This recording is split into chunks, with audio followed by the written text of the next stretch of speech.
club. La première année, j'ai été arrivé dans un projet que joueur. Voilà, et depuis 2 saisons, donc, je suis sur le projet éducateur. Voilà, donc l'année passée, j'avais que les U11-1 à ma charge.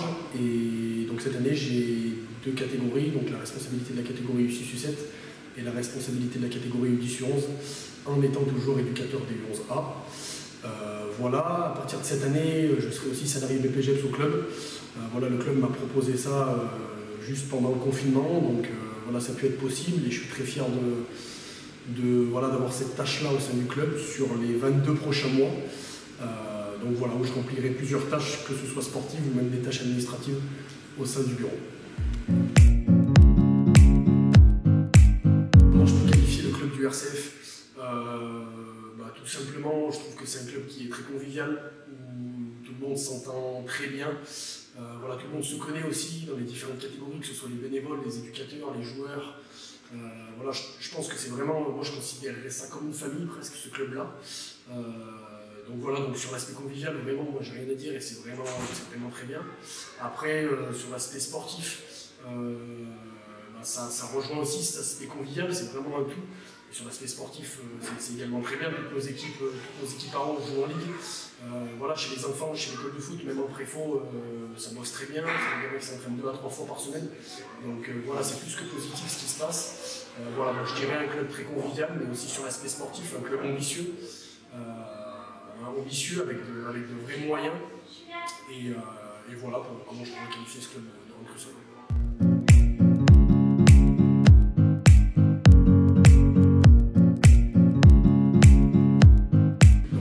Cette année, j'aurai 2 catégories en tant que responsable. Donc la catégorie U10, une catégorie que je connais un peu plus, car voilà, depuis que j'entraîne, c'est vraiment sur cette catégorie d'âge que j'ai fait le plus de ma saison.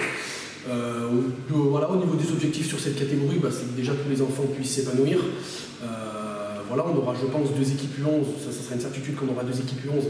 On aura sur une équipe U10, j'espère qu'on pourra en faire une deuxième, pour qu'on puisse avoir 4 équipes dans la catégorie.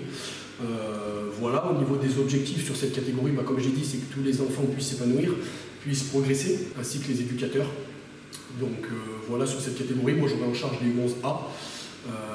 Donc voilà, au niveau des objectifs que je pourrais avoir avec les U11, c'est voilà, qu'on progresse au mieux dans l'année et qu'on puisse, à la sortie de l'année, voire même pendant l'année, qu'on puisse avoir un niveau régional et qu'on puisse affronter des équipes de niveau régional de notre ligue. Voilà, qu'on puisse vraiment rivaliser avec des équipes de niveau régional, ça serait vraiment l'objectif que je porterai sur les U11A et les U10A. Voilà, qu'on puisse figurer à des bonnes places et des bons classements lors de tournois régionaux et qu'on puisse aussi être les meilleurs possibles sur nos plateaux districts, qu'on ne mettra surtout pas de côté et qu'on voudra être compétitif aussi sur tous les samedis. Au niveau de la catégorie U6-U7, donc voilà, c'est un peu tout nouveau pour moi cette catégorie de petit âge, mais voilà, c'est super intéressant. Je pense que c'est un autre œil, c'est vraiment un autre œil à porter sur cette catégorie. Voilà, c'est des enfants pour la plupart qui démarrent le foot, donc on est plus sur un travail d'éveil, voilà, on est plus sur un travail affectif. Voilà, on est sur l'apprentissage de règles de niveau foot, l'apprentissage d'un cadre, voilà, le fait d'arriver à l'heure, d'avoir sa bouteille d'eau. Voilà, on est plus sur l'aspect mental que vraiment sur l'aspect pour développer le foot, même si on ne néglige pas ça et que les séances sont réfléchies et sont développées correctement par tous les éducateurs. Donc voilà. Sur la catégorie U6-U7 aussi, je vais être aussi assez attentif au progrès et à la progression de tous les éducateurs, car c'est une catégorie qui possédera beaucoup de jeunes éducateurs et éducatrices, voilà, qui commencent aussi un peu dans l'entraînement, et mon rôle aussi, ça sera aussi de superviser ça et qu'ils se sentent le mieux possible en prenant des séances, des ateliers, des exercices, pour qu'ils puissent aussi se professionnaliser un peu dans ce milieu-là.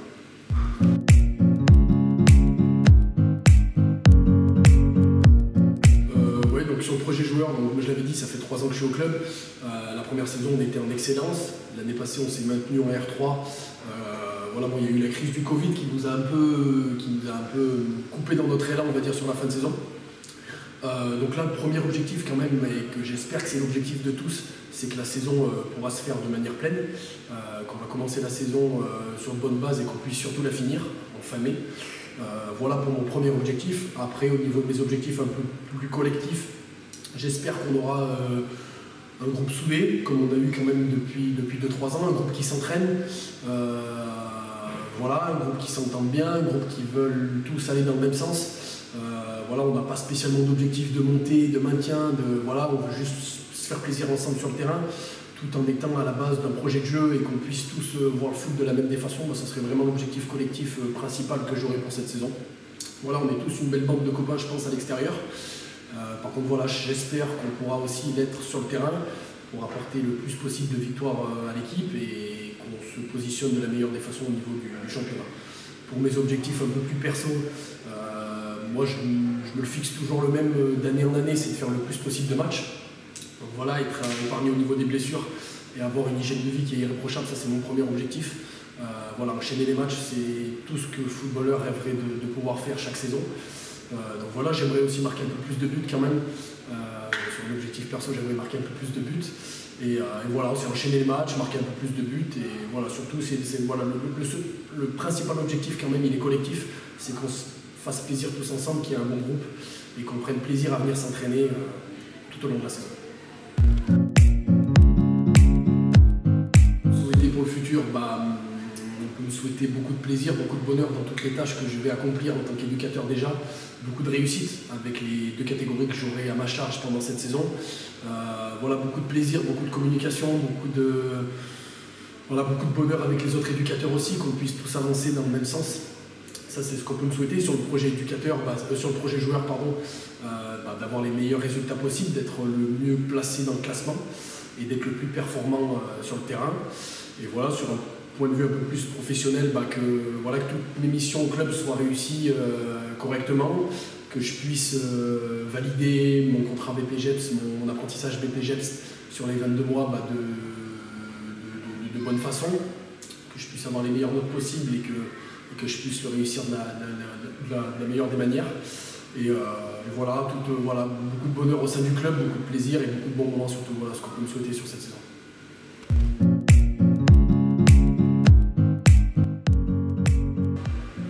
Ligue des Champions.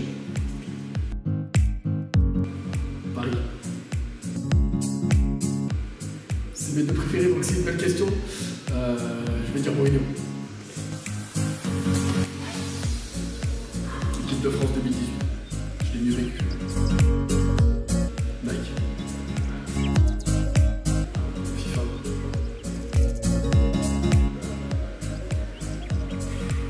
Vraie question, je vais dire Messi pour le talent et Ronaldo pour le travail. On va dire que je suis plus axé sur le travail, donc je vais dire Ronaldo.